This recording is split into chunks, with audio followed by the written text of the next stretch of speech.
Hello everyone, welcome to my first thought experiment where today we are going to be making a hazelnut praline mousse cake. Now the first component of this cake will be a macadamia sheet cake. And to get started on that, we will first add the eggs as well as the almond flour, hazelnut flour, and powdered sugar as well as the salt into our mixing bowl. We're going to mix that together and fill our pot with water to make a water bath. We are going to mix this over the water bath until the mixture reaches 50 degrees Celsius or 122 degrees Fahrenheit. Once that temperature has been reached, we will wipe down our bowl and place it onto our stand mixer. While that is mixing, we will chop the macadamia nuts. We will also whip our egg whites, and we want our egg whites to be stiff peaks, so quite stiff, much stiffer than that. And once we whip it a little bit more, there we go. That's exactly what we want. Now that we have all our components, we are going to take our initial egg mixture and gently fold that into our egg whites. Now, you guys want to be gentle because you don't want to pop too many air bubbles. We're going to mix in our flour and again, very gently mix that in. Now, with the butter, we want to take a little bit of our batter to make an initial mixture so this oil will be easier to disperse throughout the cake. We're going to fold that together again until it is mixed through, but do not over mix this, otherwise this cake batter will not be able to puff. Don't forget to spray down your pan, spread the cake mixture, and we'll sprinkle over top the macadamia nuts. Let's clean our pan. We'll bake it at 193 degrees Celsius or 380 degrees Fahrenheit until it is golden brown on the outside. Let's give our station a little wipe down. While the cake cools, we will make our milk chocolate crunch. Here we have milk chocolate, dark chocolate, and butter together in a bowl. We also have some praline, hazelnut praline, some rice puffs, and we're going to throw that in the microwave until everything is nice and melty. Once it is all melted, we're going to throw in our hazelnut praline and give that a little mix. Once it is all mixed together, we are going to throw that into the rice puffs and give that a thorough mix.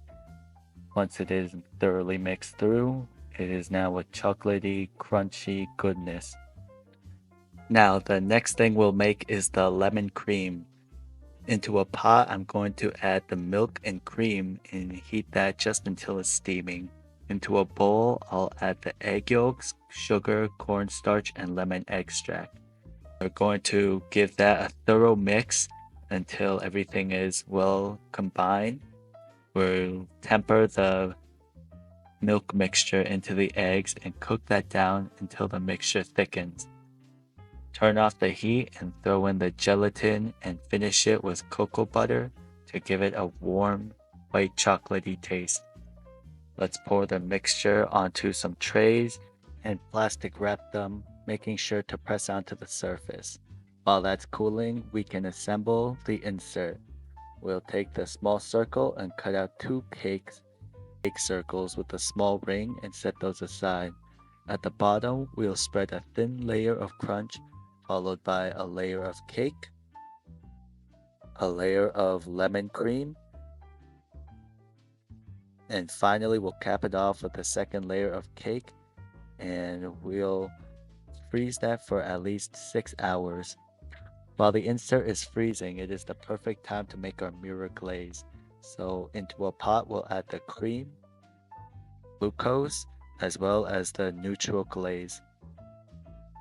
While all of that melts together on the stove, we'll melt the white chocolate in the microwave, heating it in 20-second intervals until it is partially melted. Now, once the cream mixture is boiling, combine them together into a bowl that is quite frankly way too small. Now, this is a perfect reminder next time not to use chocolate chips to make glaze as they are incredibly hard to use and will clump up when they melt. We'll mix in the colors, a bit of gold shimmer and yellow glaze. Give that a good mix. A little more yellow glaze and we are going to strain that onto a tray. Now, generally, you want to press the glaze into the sieve, but the chunks of white chocolate are making me a little bit nervous. Now the same thing as the lemon cream, we are going to plastic wrap it and let that chill inside of the fridge. Prepare the mousse ring by tightly plastic wrapping the surface and lining the inside with acetate. Now, by this time, the insert should be pretty solid, so we're unmolding it with one of my favorite kitchen tools. After we very safely use the blowtorch to heat the edges, we are now going to gently, come on. Okay, there we go. Gently pop the insert out and return that into the freezer. Now let's make the mousse of this cake. Into a bowl, put the egg yolk and sugar. We're going to give that a little mix, and this is almost the same deal as the lemon cream. We'll heat the milk and temper it into the egg yolks. We're going to mix that over the heat until the mixture thickens, and let's cool that down over a bowl. Let's mix in the praline. Now let's add in our gelatin, and I forgot to add it in after the crème anglaise was done, so I melted it over the microwave. Whisk the cream just until it is stiff enough to drop off the whisk. We are going to cool down our praline mixture over an ice bath and fold half of our cream into the mixture first. Now go in with the other half and give that a gentle mix.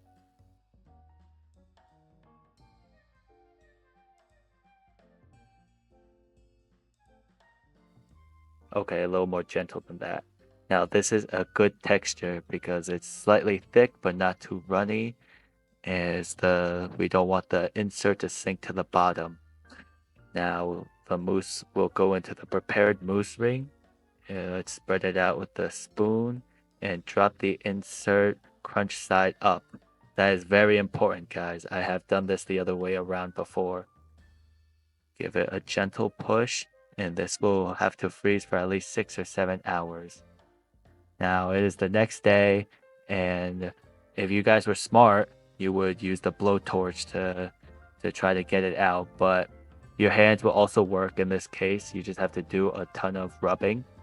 And if you're using your hands, just try to rub out all of the icy parts. And if you are just patient enough and give it a couple slight taps, it will eventually come out. Now, yeah, I should have just used the blowtorch, guys. Don't do this. It's not good. And there we go. After a while, it should just pop right out. Let's remove this acetate. We'll rub down the corners so the glaze can run over the cake smoothly, and we'll melt the glaze over a water bath. Now, it's okay if there are some chunks in there, as long as the glaze temperature sits around 32 degrees Celsius or 90 degrees Fahrenheit, as we'll be immersion blending this anyway. Speaking of which, that is the next step, and we're going to immersion blend it to remove air bubbles and to make it nice and smooth. Now this is the moment of truth, guys. We'll grab the cake out of the freezer, prepare our palette knife, and just go right in. Starting from the middle, we'll pour outwards and check to make sure the other side is covered. And in one gentle motion, we are going to push the excess glaze off of the edge of the cake. And there we go, that is perfect. Let's grab another palette knife and transfer it onto our plate. Now, I kind of improvised the decor here, but I have all sorts of chocolates from circles to triangles and everything in between. Drop a comment down below if you guys want a tutorial on making these shapes. Finally, I finished it with some lemon slices, and some things I would change about this cake next time is I probably should have pushed the insert down further because the cake has a noticeable gap in the bottom of it. but it kind of makes it look like it's floating, so I guess that's kind of cool. Also, next time I'll do one cake layer instead of two, as if I were to push it down further, it would make the mousse layer on top way too thin. But this cake was an absolute blast to make, and I thoroughly enjoyed it with my family. Stay tuned for next time, guys, because I used some of the leftover ingredients to make something just as beautiful. Thank you so much for watching my little thought experiment. Until next time, stay safe and stay healthy. See you later.